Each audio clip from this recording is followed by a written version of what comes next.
Bless his soul. Amen. Amen. All right, gentlemen, let's move straight to our next conversation. Every day, thousands of police officers do the selfless work of putting their lives on the line to protect citizens. It is important we recognize their efforts and focus on their welfare. Investigation shows that about 229 personnel of the Nigerian police were killed between January 2023 and October 2024. These killings could be traced to bandits, hoodlums, gunmen, Boko Haram terrorists, cultists, and armed robbers across the country. In 2023 alone, 118 police officers of various ranks were killed and 111 within 10 months in 2024. There were also cases of police officers killed by mobs in some parts of the country. So, the time to equip the force with modern equipment for smooth operation and delivery is now. BKO, this is not a good one. Looking at the number of officers that we've lost, how do we reverse this trend? It's tough, really. And I don't think these numbers are correct. Honestly. They could be higher. They are higher. I know they are higher. In the southeast alone. Yeah. In the southeast alone, policemen can barely do their work. Some have fled to neighboring states like Akwa Ibom because the environment is extremely difficult to operate in, especially states like Imo, Anambra, you know.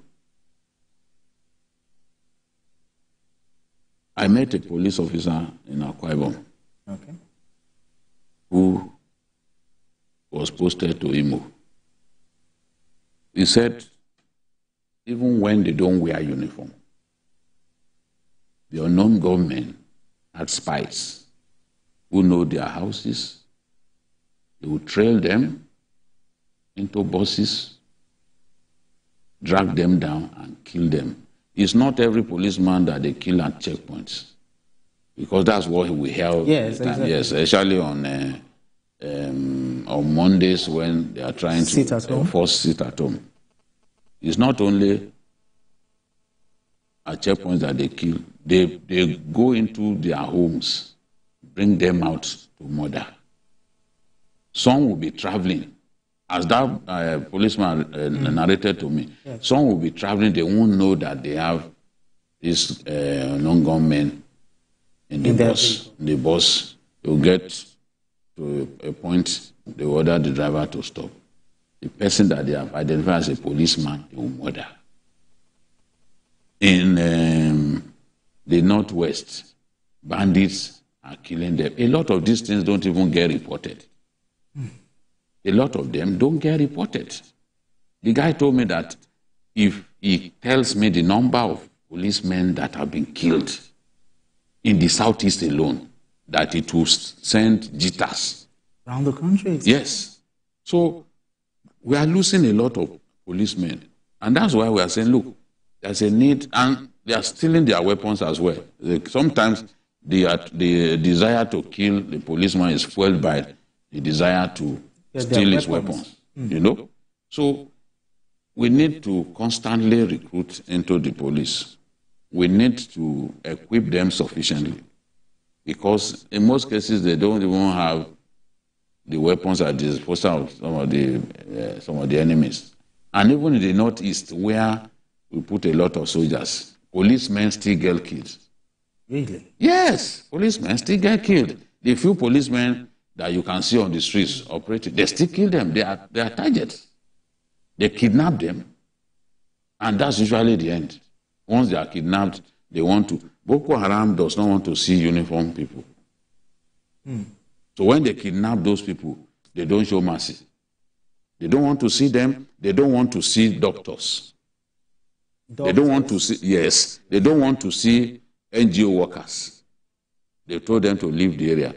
So when they catch anybody who works with maybe all these, an NGO, it is automatic death. It's automatic. They open fire on them. They don't have any, they don't ask questions. Once they've confirmed that you work for an NGO, if they take you away and they confirm that you are an NGO, you are not likely to come back alive. It is Boko Haram's modus operandi. Yes. I remember in Iran, there is they picked up, I think, some midwives who are working for an NGO in Iran, capital of headquarters of Kalabalgi local government. They ended up shooting those women, just like that. So this work is dangerous. Nigerians will never know the extent of sacrifice that these guys are making. We abuse them, we call them names, we say all kinds of things. But at the end of the day, they are the ones who stand by the road to ensure that we can sleep the rest of us are safe. Many people, while traveling, if they are pressed, they are supposed to offload their bladder. If they don't see a police checkpoint, they don't feel like stopping. True. But these are the people who are the first line for us. In the internal security of our country, the police is the first line. It's after that you talk about the army. So it's not surprising to me that we've lost this number in 22 months, but I know that it's higher than this. Yes, I know that it's higher than this. Mayor, what BKO just said really got me really scared. But is the police doing enough to keep the remaining officers motivated? You know, these are the people who stand in there, put their lives on the line for us. Let me add my voice to the voice to appreciate men of the Nigerian police because they are doing a yeoman's job. For us to hear that they've lost 229 people and probably more within the 2003-2004 that we are looking at, is scary. Because, yes, the kind of job they do, death is inevitable. True. But when they become target for all manners of crazy people, bandits, terrorists, cultists, and all that, it makes it more difficult. Yes. And then when you now look at, is the state taking good care of them? The answer is no. Because unfortunately, for the Nigerian police, military regime destroyed the police. At a time, in the First Republic, the police was stronger and more funded than the military.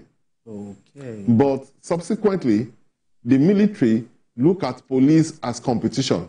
So they make sure that they are not in a position to be able to plan the kind of coups that they plan. Okay. So they were underfunded and they've not gotten out of that till now because subsequent government have not put enough money in policing. Because I was about to ask that now that we're yes, that's that they have not put enough money in policing because the Nigerian police are not, they don't have enough ammunitions and equipment that they need. So sometimes the people they are expected to police have better equipment than them. Bandits have better equipment than them. Some of the cultists have better equipment than them. And then when you now put the fact that they are now targets for all these different kind of people, it makes it difficult. Apart from that, their welfare is not good enough. Yeah, I know that government over time have been trying to increase emoluments to them, yes, but it's not enough. It's not enough because apart from states like Lagos, I'm not aware of many other states who have it's a sort of a structure in place because of this security trust fund that now compensate people who lose their lives, families of those because I was about to go lives, there. yes, families of those who lose their lives, try to pay them something tangible. That is not operational in most states. So when a policeman dies, the families get affected. Yes. Sometimes they will not even give them enough time for them to leave the barracks. So yeah, they to go and them out seek of the accommodation for themselves. Which is really sad. It's a tough job. And I think that the government has, because without the police, all of us cannot even survive. Exactly. That's the truth. If you remember during the NSAS, and there was this attack on the police, And for some time, the police were not in the street. All of us knew that we were not safe. Exactly. Because without the police, we are not safe. In fact, the elite, the Nigerian elite, without the police, they will not even leave. Because you will see all of them with police everywhere and convoy and all that. So they do a very important job.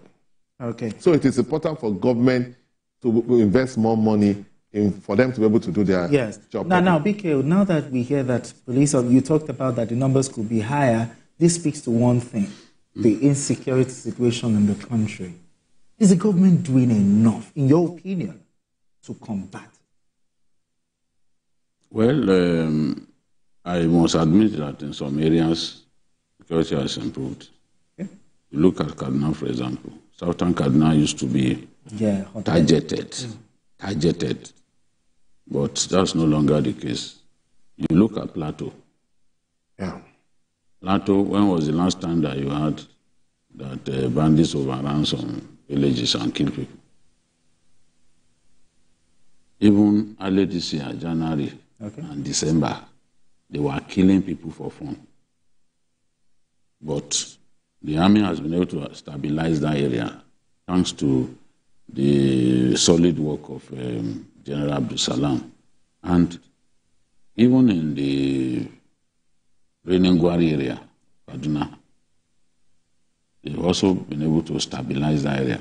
There was a time we used to report attacks on the Abuja-Kaduna highway. When was the last time you heard that? Yeah, that's true. That's true. For those of us who track these developments, we know that there is progress. But the ordinary Nigerian thinks that no progress has been made. Exactly. And even where he can see some of the progress, he's unwilling to admit it. He's willing in his heart that progress should not happen. I've never seen a generation of thoroughly angry people like this, that you don't wish well for your country. You know? So you can't be wishing your country evil and expect that you will prosper within the same country. Okay. Oh, so the same country that you are telling people not to come to, there is insecurity, the economy is dead, they should not come. That's where you are making your money. Your money. Not just you, members of your family.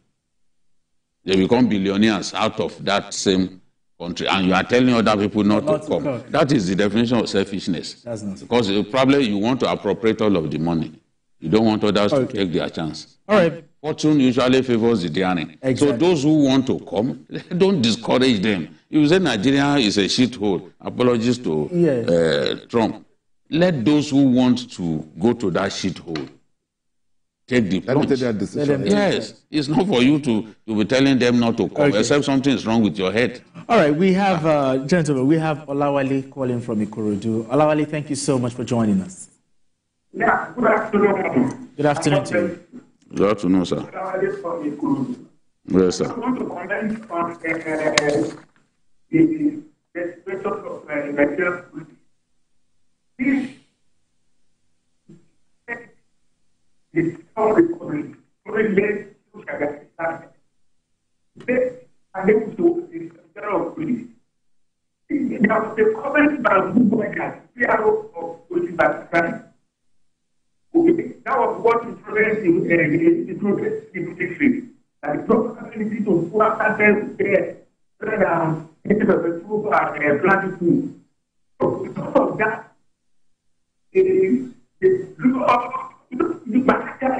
the police already carried out the next area. And what? Okay. All right. Well, but anyway, but we apologize for the audio there. I think it was the network. But I believe we got most of the things he said. Stuff we are not hearing. Some of them. All right, but I think it's a fine place for us to leave it. Let's move straight to our next conversation.